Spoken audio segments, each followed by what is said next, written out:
La guerre en Ukraine peut-elle basculer? Volodymyr Zelensky en est persuadé. Il y a quelques minutes, il affirmait que l'aide promise aujourd'hui en Allemagne par les Américains d'une enveloppe de 675 millions d'euros pourrait suffire à renverser la situation face aux Russes. On va tenter de voir ce qu'il en est avec le général François Chauvency. Bonsoir, bienvenue à vous. Vous êtes consultant en géopolitique. Avec nous également Père de Jonc, merci d'être avec nous, ancien colonel des troupes de marine, vice-président de l'Institut Thémis dédié aux thématiques liées à la paix et à la sécurité.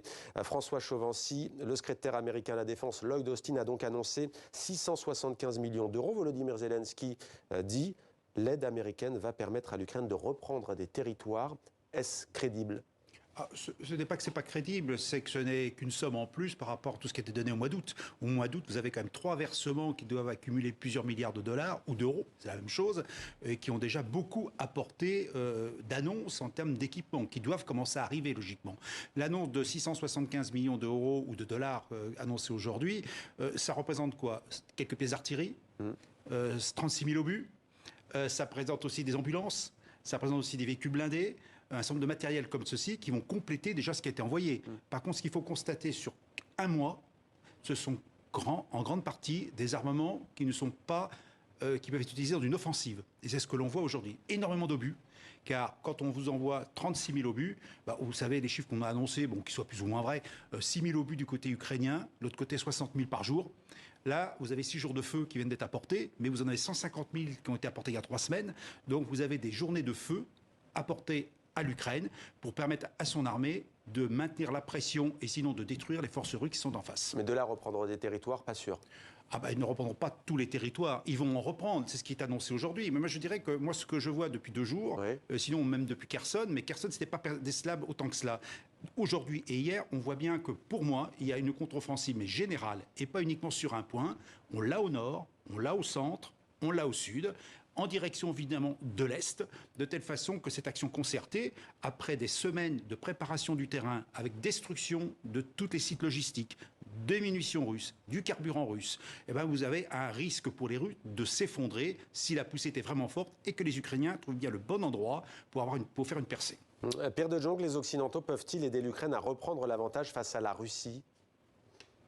C'est déjà fait, puisqu'en fait, on est rentré dans le cadre d'une espèce de programme logistique et financier extrêmement important qui a commencé dès le début de la guerre.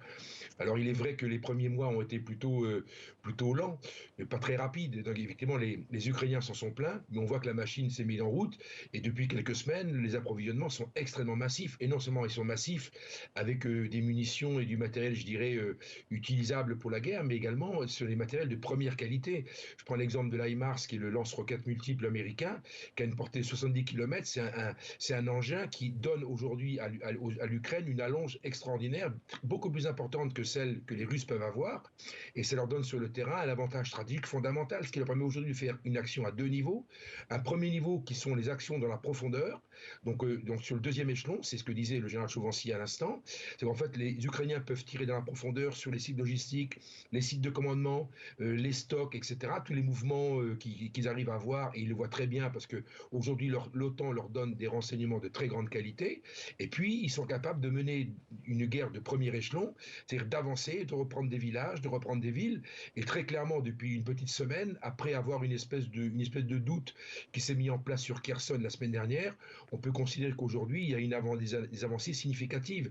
Dans tous les cas, les Ukrainiens ont l'initiative, et ça c'est très important, et cette initiative, elle est mise à profit pour, encore une fois, prendre du terrain et surtout briser le moral des Russes. Aujourd'hui, j'imagine que du côté russe, ça doit être très compliqué à gérer. Alors voilà, l'avantage côté ukrainien, en tout cas vous nous dites ce soir, en ce moment, je me tourne vers vous, Général, pour vous demander, cette base militaire de Ramstein en Allemagne, c'est tout sauf innocent, les Américains semblent de retour en Europe. Quid d'ailleurs de la France, de l'Allemagne au niveau de l'aide aujourd'hui? Pourquoi seuls les États-Unis mettent la main à la poche? Bon, d'abord, les Américains ont une industrie d'armement qui n'a aucune comparaison possible avec la nôtre. C'est le premier exportateur mondial d'armement. Et je dirais que quand on voit les 18 pays qui vont être bénéficiaires de l'aide américaine, ce ne sont pas des grands pays. Ce sont des pays qui sont plus ou moins au contact avec la Russie, ce qui veut dire indirectement que toute l'industrie d'armement américaine va se déverser vers ces pays et qu'à terme, nous, la France, sinon l'Allemagne, sinon peut-être même les Britanniques, nous allons avoir de l'armement qu'américain et puis tellement de l'armement national. Et à terme, finalement, je dirais que ça peut même remettre en cause la vision de la BITD, c'est-à-dire la base industrielle européenne de défense, c'est-à-dire être capable d'être souverain en fabriquant nos propres armes. Et là, on se retrouve dans une situation de dépendance à terme où c'est les Américains qui vont déverser leur armement, certes pour une bonne cause, mais à terme, je pense qu'en termes politiques, ça aura une influence. Ouais, vous dites pour une bonne cause, mais ça se discute. Père de Jong, que répondez-vous à celles et ceux qui disent, et qui sont plutôt critiques des États-Unis, et qui disent, je cite, les Américains se battront jusqu'au dernier Ukrainien? Oui, et probablement jusqu'aux derniers Européens. Donc ça, c'est évident que l'espace qui est entre la zone de front, l'Ukraine et puis les États-Unis, leur donne une distance qui leur permet en fait d'agir sur deux fronts aujourd'hui. Un front européen sur l'Ukraine, avec approvisionnement, conseil, renseignement, tout ce qu'on voudra, etc. Et un deuxième front qui est le front asiatique, qui aujourd'hui monte en puissance avec les problématiques autour de Taïwan. Et aujourd'hui, grâce, si vous voulez, à cette distanciation qu'il y a entre les États-Unis et l'Ukraine, les Américains peuvent évidemment s'occuper, s'intéresser à la mer de Chine et à Taïwan, et aujourd'hui exercer entre guillemets leur talent sur deux fronts, ce qui est très compliqué, ce que nous on ne pourrait pas faire, et ce que les Américains peuvent encore faire. On voit pendant que vous parlez, Père de Jong, la poignée de main entre le président ukrainien Volodymyr Zelensky et le chef de la diplomatie américaine Anthony Blinken. Encore une fois, sur le plan politique, ce sont les États-Unis qui gardent la main dans ce conflit. De toute façon, c'est un conflit, entre guillemets, qui est devenu otanien.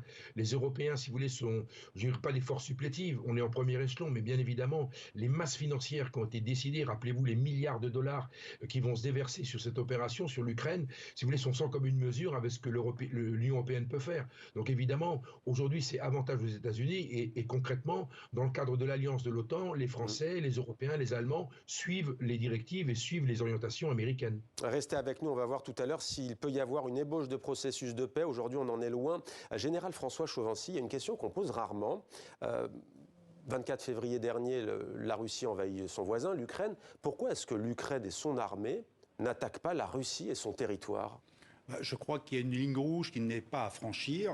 Il faut prendre. Là, on est dans le discours. Hein, on est dans le discours et pas forcément sur les forces armées. Non, mais c'est vrai qu'on nous dit que c'est un conflit conventionnel avec deux armées régulières face à face. Donc Sauf que d'un côté, on dit que c'est une opération spéciale.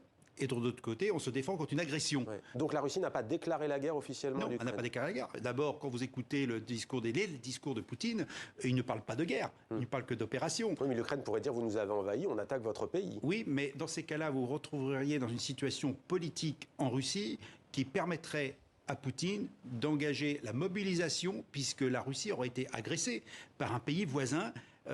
Donc une déclaration de guerre de l'Ukraine. Donc il pourrait tout à fait mobiliser l'ensemble de ces jeunes pour aller au front, et beaucoup de Russes suivraient. Donc la ligne rouge, d'ailleurs, je pense imposée par les Américains, que ce soit sur les frappes dans le territoire russe, ou bien de franchissement des frontières, elles sont là. En revanche, n'oublions pas un petit détail. Au début de la crise, moi j'avais évoqué quand même la menace nucléaire. N'oublions pas que si on prend la doctrine russe de la dissuasion nucléaire, elle est défensive, mais en cas de menace existentielle, elle peut être utilisée. On ne parle pas de dissuasion massive, on parle d'une arme nucléaire tactique, par exemple. Et n'oublions pas que la Crimée fait partie du territoire russe. Donc toute agression du territoire criméen pourrait inciter, dans un cas extrême, la Russie à dire « nous sommes attaqués, donc nous répliquons avec les armes que nous avons ». Est-ce que vous avez des informations au sujet d'un fameux bataillon, dit-on, qui s'appellerait Odessa? Certains observateurs disent que la Russie est en train de former des Ukrainiens, je dis bien des Ukrainiens, qui seraient des supplétifs, c'est-à-dire sur le territoire ukrainien, pour combattre dans une unité spéciale. Je ne parle pas des armées du Donbass, des deux républiques autoproclamées de Louhansk et Donetsk. Mais vous avez bien des Biélorusses et des Tchétchènes qui se battent du côté ukrainien. Donc c'est comme dans toute guerre, vous avez quand même aujourd'hui des hommes, ou des femmes d'ailleurs, qui peuvent s'engager de tel ou tel côté, pas forcément au profit de leur pays. Oui. Maintenant, quand on dit un bataillon, il faut être raisonnable. C'est quoi, 600 800 hommes. Donc effectivement, on est dans le discours. On dit oui, il y a des Ukrainiens qui vont se battre. Mais est-ce que la Russie a besoin de renforts de partenaires militaires? D'après tout ce qu'on entend aujourd'hui en termes de pertes, en termes de difficulté à recruter. Ça fait quand même des mois qu'on nous dit que l'armée russe n'arrive pas à recruter. On nous dit aussi qu'elle a eu des pertes énormes. Donc finalement, elle a besoin d'hommes. Et il faut bien qu'elle les trouve quelque part sans avoir une mobilisation générale de la population russe. Père de Jong, à Thémis, il est question de sécurité, mais aussi de paix. À quel moment dans ce conflit, il pourra y avoir une main tendue, des discussions? Ça fait longtemps qu'on n'entend plus parler de discussions, d'ailleurs sous l'égide notamment de la Turquie. Est-ce qu'il y aura une place à un moment donné pour un processus de paix? Ben, il y a eu, les Russes ont raté le coche dès le départ, au moment où Zelensky proposait la neutralisation du Donbass, première étape. Deuxième étape, c'était les discussions sur le blé. On peut considérer qu'on va attendre l'hiver.